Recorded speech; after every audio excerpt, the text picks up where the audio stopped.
Why are books so important? Stay tuned, and we're going to talk about that today.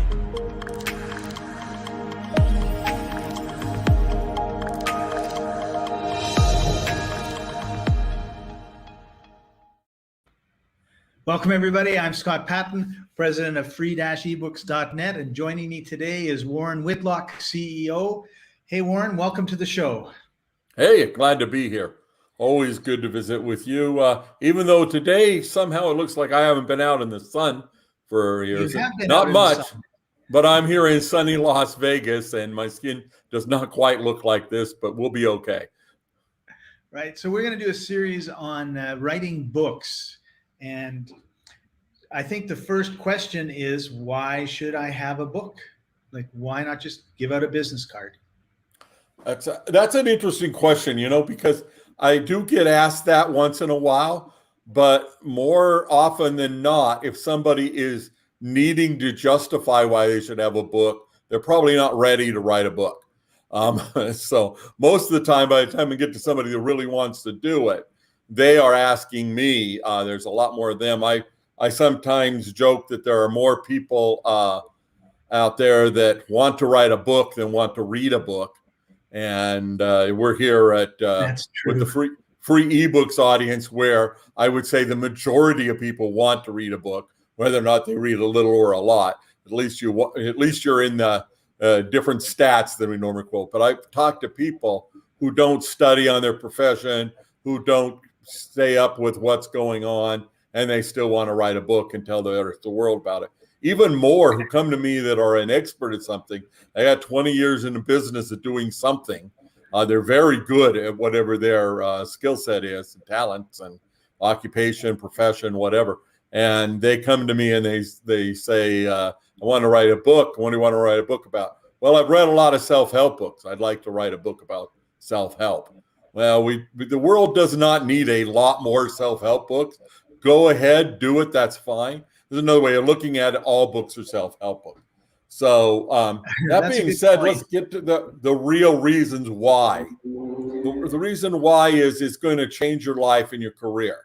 Once your name is on the cover of a book and you're an author, not just a fake book that you made up, but you've really been through that process. It does mean you become expert on something. Even if you're writing fiction, you become an expert fiction writer in that you can do a whole book instead of, whatever 3 pages or 5 pages the English teacher made you do. And I'll say English teacher, that some people listening may have come from another language, but we're in English and that dominates our discussion. So I'll stick with that. But it's not something you have to do. It's something you get to do. Establishing your authority then, right? Right, Warren? So that's it. Let's establish our authority and say, I'm the guy. I got a stake in the ground. I bothered to do this. One of the things, I'm an auto dictate. I don't even know what the word is, but I read about it and I said, I am one of those. I am a person that loves to read, loves to study, loves to learn new things, and I can talk on a variety of topics, as you probably have seen me do.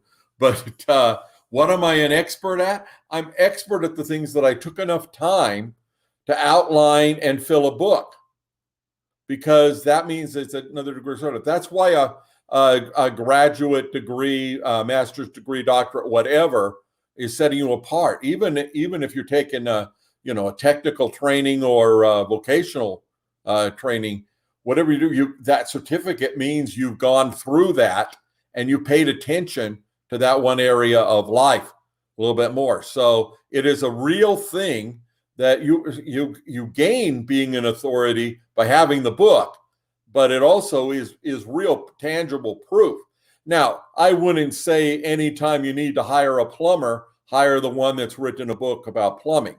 He may not be the best. He may be really good at writing about it and not doing it. But if I was looking for a plumber and one of them is somebody that's written a book on any subject, I'm going to trust his judgment. If he's bothered to make his professional plumber, I'm going to trust his judgment more. So regardless of what industry or profession you're in, and especially if you're writing, about the latest and greatest facts and and research and ideas in your field, then there's no doubt about it. You really are an authority because you spent that time to get to that point. It's not the be all end all, but it's important. Yeah, and you remind me actually of some clients of mine. They read a book, and I read it as well. It was very well written, had really good strategies and things that would help them in their business. And of course, the result of reading that book, 200 pages, was they wanted to work with the expert. They wanted to work with the author of the book. And the sad part of the story was he had a bunch of coaches, and the coach that my clients got were not really that good. And of course, they weren't able to live up to the promise of the book. Sure. So I think you nailed it right there, that the book doesn't prove that you're the best at what you do, but it does give you the opportunity to present the next step and gain trust and rapport and move on to the next step. Right. Had this guy performed and had a book, he would have got exponentially better results. But even with a good book and a bad business, his business grew because of it. That's absolutely right, because he needed coaches to do all the work. He couldn't handle it himself. So the book helped him to get to a certain level, and then he needed to make sure that he had everybody working. Well, and then it's a case of whether it can scale and whether his business is right and things that aren't part of being an author. What we're after here is showing people that, yes, this is an important step to have. Most businesses I talk to, when they get down to what their main problem is, well, we don't have enough people know about us. I'd say that's number two. We'd like more money is number one. We'd like to be better funded. But once you have a business and it's running, you're profitable, and you're looking at making it sustainable, scalable, and earning you a good living, regardless of what your goals are, you need fresh people coming in looking for you. And I say looking for you, not leads, not you went to the door, knocked on the door and got a pitch that got you in the door and able to make the presentation and, some kind of tactic to get them to sign the contract and hand you the money. No, that's old school way of looking at sales. Actually, a lot of those old school salesmen were representing products that they believed in because they went to the trouble of, getting the samples and going door to door. That was quite a bit of an effort. They didn't do it for just anything. But the cartoon image, the movie image sometimes of a salesman is that, give me anything, I'll sell it. Well, I say, give me anything, I'll probably fall in love with it and want to tell other people about it if I know about it. Now, if it's a lousy product, I'm going to find out and I'm going to be not interested. So I won't be representing that. But assuming you're representing something good, the answer is not to go door to door or to go to your family and friends and to try to talk them into it or just see who you can get away with selling it to. Good sales is marketing. The way back when I studied this stuff, it was called marketing and advertising and PR, things like that, were to find the people that were already interested. And then the internet happened. And in the last 30, 40 years, we've got so many people connected. What is it? 4 billion people on the internet now, maybe more. And, some of them are not a whole lot on the internet, but there's also experts in those countries where somebody just has a phone and they hook up. There are people trying to grow businesses there. There are people that need your coaching service, your whatever it is, as long as it's something that can be delivered digital. And so now when I work with somebody, it's like those people are out there. They're looking for you. How are you going to get to them? You might only get to the people in your local neighborhood, in your zip code, depending on what you're selling. But to be able to reach all the people who are dying to know about the topic. Let's take climbing Mount Everest as a topic. There are many people that have done it now. I'm not one of them. I don't plan on being one of them ever. But there are also, and I'm nowhere near Mount Everest, but there are people who get near to that or climb a lower peak or, buy the equipment, go through the training, try to get there. They hope to. It'd be great if, you could read a book step to step. This is how I did it, and I journaled it, and I got to the top of Everest. But then there's a lot of other people who understand parts of that process and can teach it to you. And again, the bestseller will be the guy who has done everything. After that, then there's a whole lot of room for people that can help you get on the way. Booking a trip to Nepal so you can climb Mount Everest. There's experts in doing that. And so coming back to books, no matter what your topic, you can write a book about that niche, exactly what you're doing, and help other people. And you won't need to be saying, where do I get some more customers? It will be, wow, here's the people that are looking for how to book a trip to Nepal, or, how to get spots out of my dry cleaning, how to train my pet, or, where can I find the best information on setting up a living trust? Leo, anything out there, there are people looking for it. And I'd say there are many times the number of people looking for what you're doing, even in your small geographical area or niche or whatever it is. There's always more people looking than there are people providing it. And I don't know. Today, when I go looking for anything, we used to say, look in the yellow pages, find what you want. Even back then, I found it difficult to tell one from the other. Is it just the quality of the ad they wrote? Is it just which one got listed alphabetical, or, who in there could really know? And then I got involved in local groups and met other people in my city and my Rotary Club, and who can I trust? They'll give me a recommendation. And the fallacy is, when you're at that point, you often just trust anything they tell you. But I kept finding that I had a guy, no matter what the subject was, there was a guy that could help me. Often a woman, but I got a guy is the catchphrase. And a book allows you to reach those people that are looking for the guy, because now somebody can say, well, I don't know much, but Scott wrote a book about this. He must know something. Cool. So would you say that books are also the new lead gen tool? Yeah, I think so. I think lead gen is going to go the way of cold calls. I'll fight anybody that says that they, do cold calling in business. It's got to be warm calling today. Lead gen is kind of the same thing. What you need is, back to the mountain metaphor, you want a lot of people that are somewhat interested, that have opted in to hear from you. And that's why we do podcasts and blogs and have websites and hold webinars like this. It's all because we want to get the crowd of people that are very interested in what we're doing separated from the people that go like, oh, that's nice. And then at that point, as you start climbing the mountain, it's fewer and fewer people, and they need help. And you get to the top of the mountain, and that's where the guru sits and gives out the advice one-to-one. And that's available in everything that you do. So lead gen is more like fielding the millions of people that want the results you can give, that don't know where to start, and give them a place that can lead them into your, the crass direct marketing term would be your marketing funnel. The truth is, it's actually lead them to the expertise they can get. We'll go back to your example of the guy that had a lot of leads from his book, and then the coaches didn't perform. Right. The people working for him didn't perform. At that point, he's probably doing everything he can to give that good experience with whoever can. But at some point, you can go to the guy that wrote the book. If you can get one-on-one with him, whatever the cost, whatever it takes, he's probably going to be able to help you well.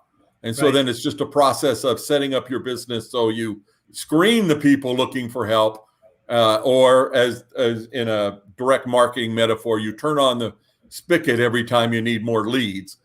And, you have more people wanting you than you can handle.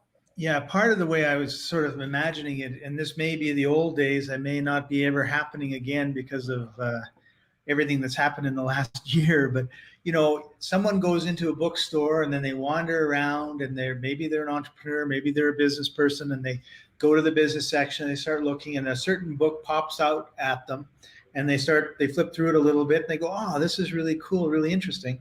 They buy it. that person probably would never have found that author unless it's one of the top, 5 authors on business in the world.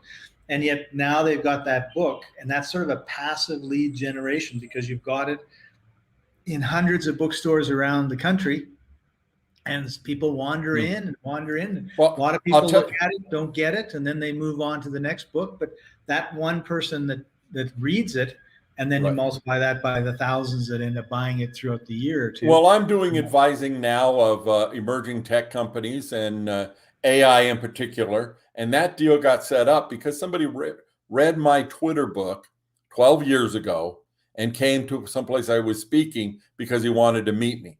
We hadn't talked before. I think we'd connected on social media, but not in a meaningful way. And so he showed up. We decided to hold a Zoom call, later that week.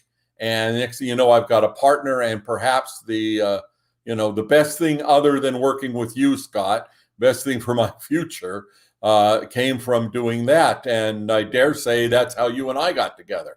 Was, we were associating through various ways. We're working on projects, helping people with their journey on this. And then when we bump into each other, find out that's a like individual. I like your stuff. I want more of it. And it's just how business is done now. Instead of I'm going to hope that if I buy this, this lead source and they pay, I pay whether or not it's 10 cents, $1, or $1 million per lead, you'll fill your calendar with phone calls. Well, if you don't know the person when you get on the phone with them, that's still too cold. You want to actually have people who say, I've read about you, I know about you, I'm looking for you.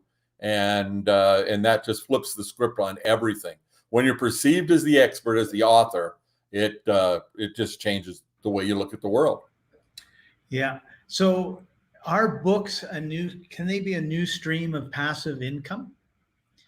They can be. The books themselves can be. Now, usually what's taught with that is info products. And if you come this far listening to us, you probably know that, there are such things, and somebody reading the book, because we're using the same process, that the material we're covering today will wind up in a book and it will be given away. And at some point, somebody will say, wait a minute, I need more help. And so either, you and me, but the plan right now is not us, it's somebody else, will be able to help them as they climb up the mountain. They need to get things done with an expert. So it will lead to revenue. And of course, I like to say, I wouldn't be sitting here if I didn't think it was going to lead to revenue. People ask why I spend so much time online and in social media. It's not because I miss my friends. If I really needed to talk to Scott, I pick up the phone and talk to him. But we maintain a relationship on social media, and I can do that with a lot more people, and that's nice. But really, what I'm there for is because, and frankly, Scott, I think the reason you and I are friends is because we can make money. We weren't making money, we might not spend quite as much time together. And so that's it. There's always that falls out in any way. I like to say the more you can give somebody in information before you need to ask them for money, the better off. So yes, you can write books, sell them on Amazon, and make a good living. I know somebody that does extremely well by just mass producing Kindle books that he then sells for very small price, few dollars, and then reaps the profits off of doing that. And Amazon does all the selling. And in particular, that guy told me he did it because of prior run-ins he had when he did build the organization. He perhaps was like the guy you have referred to, the guy who became the guru, but then had to give all the training off to other people. And at some point it went wrong, and he calls it a vacation with the hosted by the federal government. Other people call that prison. And after that got over, he's out writing books, making a good living doing it, and it's fine.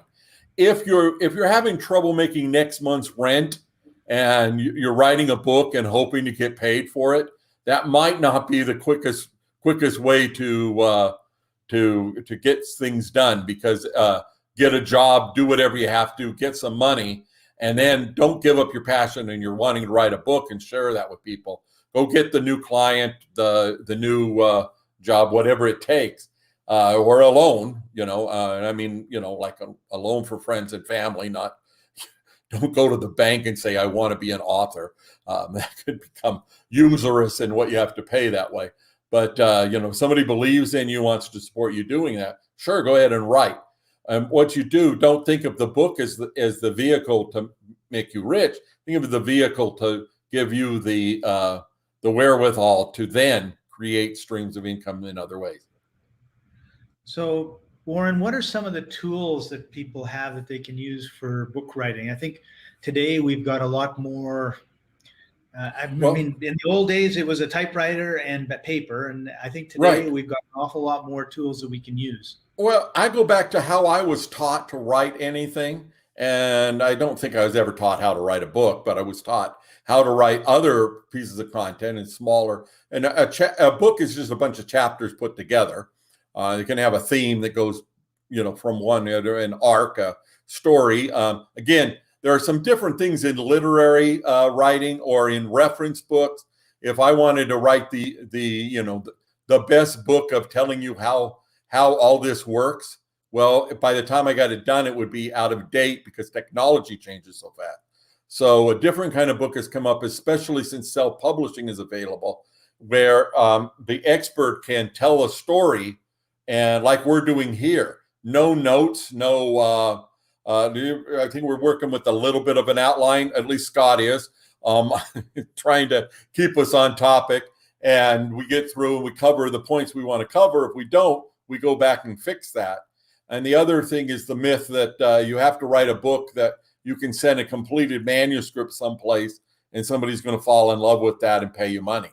No, what's going to happen is you're going to work with an editor and you're going to rewrite almost everything unless they rewrite it for you. But there are people who can fix your grammar. Even when I'm talking, there's now software that can take the ums and ahs out. Everything, it can be made better. So it's no longer a performance piece. It's getting things down. And so let's go ahead and talk about just how we did that. Does that sound like a good idea, Scott? How we're doing this book? Yes, I was just rushing to get back to my outline. Okay. Well, first of all, we create some content. We have to have something. In fact, the guy who's helping us on this one said, "Have you got an hour-long recording talking about how to write a book?" And I said, "Well, I've done it before many times, but it's been a few years. Let's start off with another one." So I contacted Scott and said, "Scott, when can I be a guest on the Books Cafe and we do this and record it?" And Scott came back with, "You're in luck. It's in 2 days." And so because something else fell out or whatever, you had to spot on the schedule. There was a postponement of today's guest. That's it. And so it became us doing this and creating the content. Now, what you're hearing if you're live probably won't be in the book because I just said what you're hearing live. We'll see whether or not that comes out of the book, but somebody will edit it and then put the key points into a book that we're covering. And instead of having to write, I'm talking. I can talk a lot faster than I can write. And I don't need to fix layout and grammar and ums and ahs like I'm doing now. Somebody can do that. There are fantastic transcription programs now. Please don't just go open up a microphone, record it, and then have an automated transcription and call that a book. No, that's not right. But getting the thoughts down on paper, if you will, or in a computer to be edited, this is the best process today. Everything I say will be transcribed. We're using a program called Descript, and there's another one that we use. What's it? It's in the notes there. I just started using it. There's rev.com is a good one that I use for some of my transcripts. Okay, and then the AI that's actually doing some writing is called conversion.ai. Conversion.ai, right? Right. And that actually will take your bullet points and turn it into some copy. That's pretty good. It'll give you five examples of what it thinks you need. And then, this is the starting out. I've only spent a few minutes running it myself, but I put in a list of bullet points. I put in some old copy, book descriptions, like you'll find on Amazon or freeebooks.net. And, I put that in and it rewrote it. And I was amazed that the names of the character in the novel were in the piece that got written. Now, it didn't take the time to verify whether or not they were the right people, the right names from the novel, but let's assume they are, especially if the AI had access to the complete manuscript. But those kind of summaries and things like that, I'm sure you've heard of news stories and conversational stuff that's coming out of AI, already very good, and the future will be even better. But because this is a book by an expert about an expert topic, it's good to be in the voice of that expert. So maybe a little bit less AI on that. But one way or another, the people working on this will come back with a manuscript. And that manuscript then will have the key points, and we read it. We take out what we don't want. And there you go. So we now have a podcast. We have a YouTube video because it's being sent to YouTube. We have the Facebook Live, and the transcript of this will become a book. And even for our blog post, when we post this on our blog, we can include a transcript, and then somebody can kind of follow along and find that out, which is fantastic since our audience is global and a large percentage of our audience is speaking English as a second language, and they learn by reading and listening to conversations like this, as long as they don't learn to do all the ums and ahs. Yeah, that's right. So we're talking now about repurposing existing content or creating new content and using long form. And I liked what you said about, you do this outline and then you just fill in the pieces from the outline. It keeps us on track. And well, yeah, and in fact, we got a very good outline given to us for this that somebody put together about what a book should cover. And I dare say we have a little bit more experience doing this than the average person writing their first book about something. But so I looked at the bullet points of the outline and said, great. Scott asked me a question, I'll talk, and we'll be able to fill up all the content we need. You may need to do something a little bit more. One of the books I did, in fact, it became a course that I was selling for $5,000 a seat about marketing books. And then from that, I got consulting clients, again, further up the mountain. The last one paid me $115,000 to help them do what they needed to do. The subject happened to be marketing books. It went a lot wider than that as the business matured in what they needed, and I became part of it and was well compensated. But others I've seen do that, and it leads to, one I heard was the guy got paid $500,000 to write the book, and that was because of deals he'd done before he got to the book. He had help writing the book, and then he spent $1 million marketing it. And he was, flying around holding major size book signings that became more of, 400 people in a ballroom. And he was able to accomplish all that and pay for the advertising and the facilities and venues and travel to do that because he, invested quite a bit. But the reason I tell you this story is guess how much he did in extra consulting the next year. It was 8 figures, 10 to 20 million. 8 figures. Yep, 8 figures. So I couldn't get my question in fast enough. I was trying. Yep, there you go. Well, we'll work that out in post. So he made something like 10 times what he invested in it. Now, if you've got the money to invest $1 million in starting up a book and a business with it, good for you. Come see me. I'll find time to work with you. Definitely those kind of budgets. But the same thing has happened to people that start off just writing something. Let's go completely other direction. Fan fiction type of things, where that's where 50 Shades of Grey got started as a blog and very very low end literature as far as being accepted by the publishing community. But once it got published and turned into a movie, it's become a multi-million-dollar empire because somebody had a story that they wanted to tell. And I have seen pundits say that how horrible this or that part of it is, but like I say, who cares? I'm not going to read it. It's not my genre. But the people that read it love it, and once it got polished and turned into a movie, even more people loved it. And the Harry Potter story is similar. I dare say between the mom telling a story to her son, which is how Harry Potter got started, or at least that's the story we hear, to the multi-billion-dollar empire of today, Harry Potter had a whole lot of professionals working on to help. And so that's what we have today, is no matter where you are, things can happen and work with it. But let's say you just want to write a book on your expertise. Sit down with a blank sheet of paper and write down the goal of the book. That's a good place to start. Put that in writing.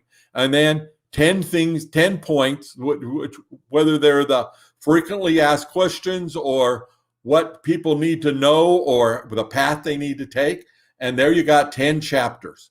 And on each of those, pick out the 3 main points you need. You're going to need to explain it a little, and then you're going to need to make at least 3 points. It could be 5. There's no rules about the number.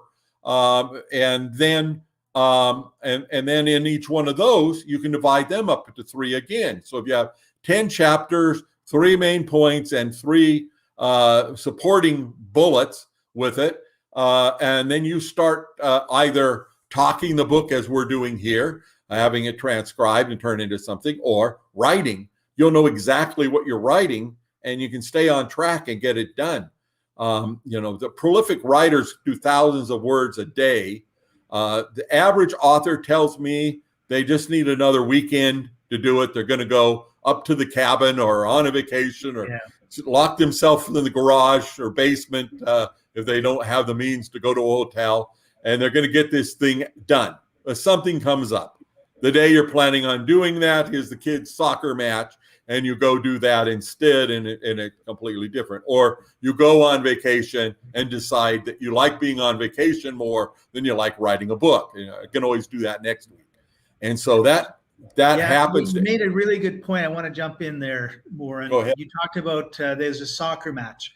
And I used to write for a local magazine, and they required, like 500 words, which I could write in about an hour. And I would take my son to gym class. It was outside of school. It was an extra thing. And there'd be like 100 kids running around, jumping in gymnastics and flipping, including my son. And I'd have this clipboard and a pen and paper, and I would write while I had all this noise and activity going on around me. And it was really, really amazing. So the nice thing about writing is if you set yourself up the right way, then you can write just about anywhere, doing just about anything. And if the kids have to go to the soccer field, take out a chair, put it in the grass, get out your pen and paper, write, and watch and then write, and then watch and then write. I mean, I don't think I missed. Well, I always remember he'd be in line. I'd look and see where he is, and then when he was like second from the front, then I'd pay attention, and then he'd be the front person. Then he'd do his little flip. Then he'd go to the end of the line. So then I'd start writing some more, right? You had a much better system than I've ever been able to do. I find that if I'm in those kind of situations, I will, waste effort and attention trying to do the multitasking. And in the end, nothing gets done.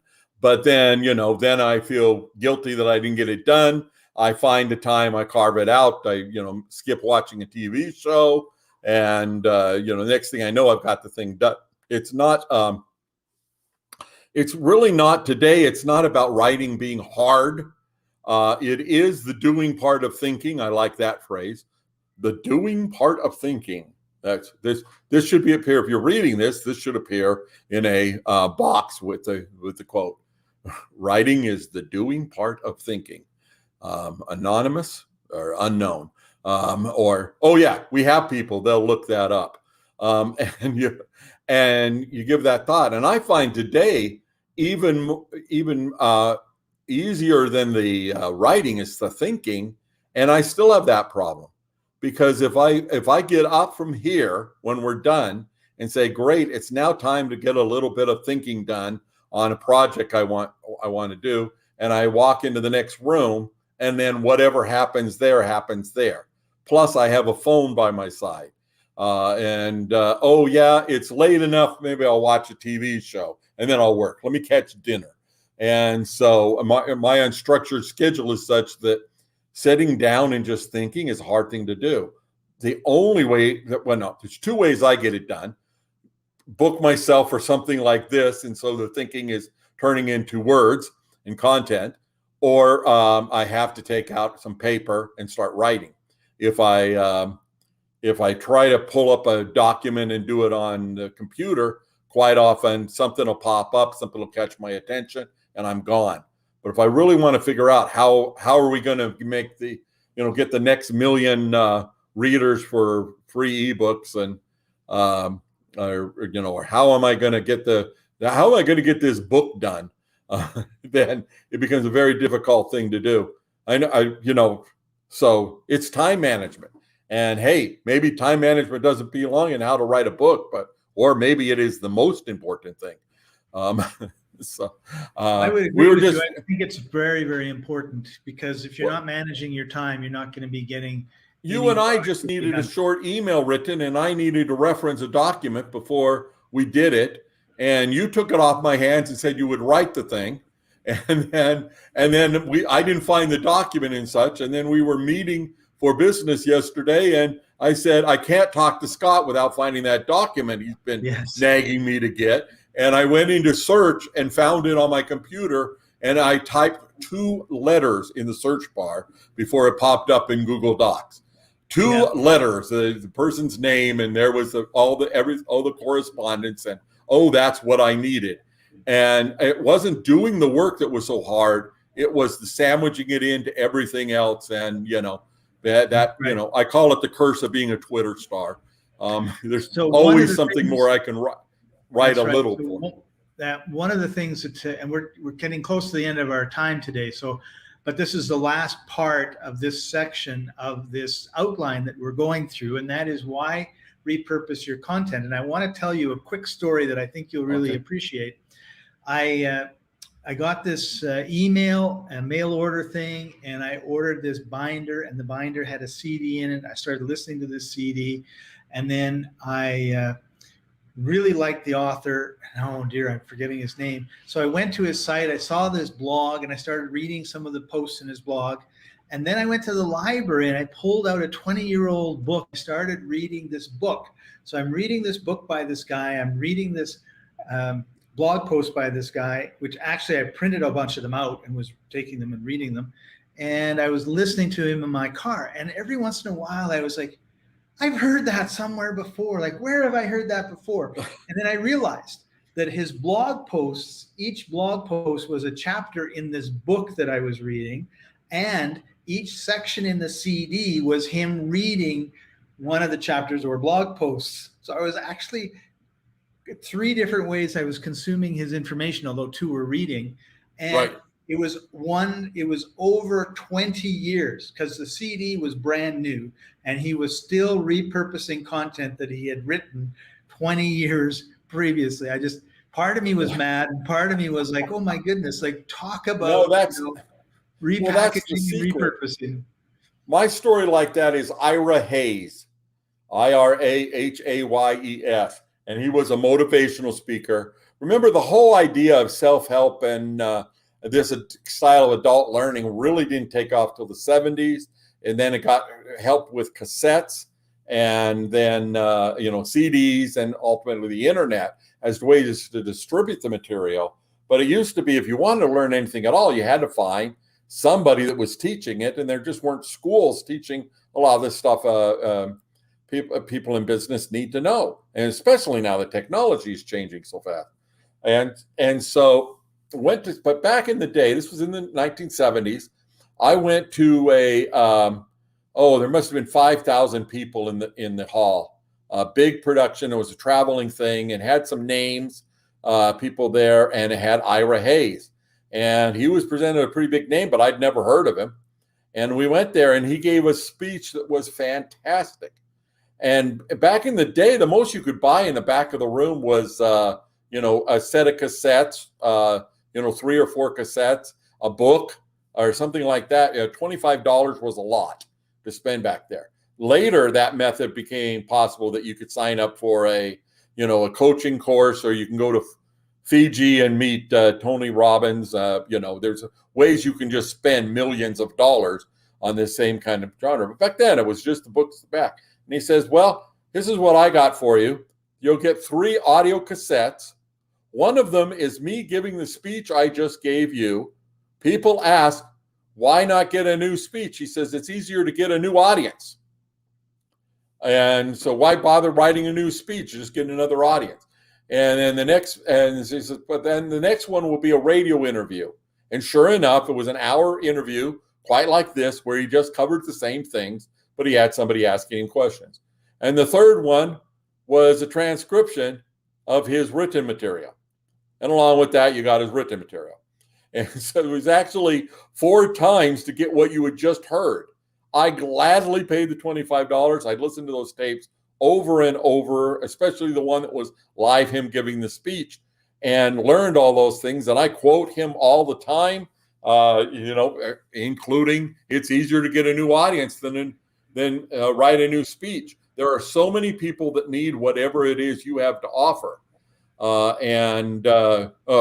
I could go on and on about Ira Hayes, but let's leave it at that. That comes back to the idea that I was saying before of having, there's so many people wanting the basics of what you want. Stick with that. Solve that for them. And you'll find that when you're getting paid, a consulting fee to fly out and sit in a boardroom and teaching people, it's not too much different than what you put in a book. It doesn't need to be. It's that personal attention. Like you say, it's the top of the mountain. It's the guy instead of his assigned coach. And that always will cost more. And the reason it costs more is because so many people want it that he has to set up that kind of a structure. It's a supply and demand thing.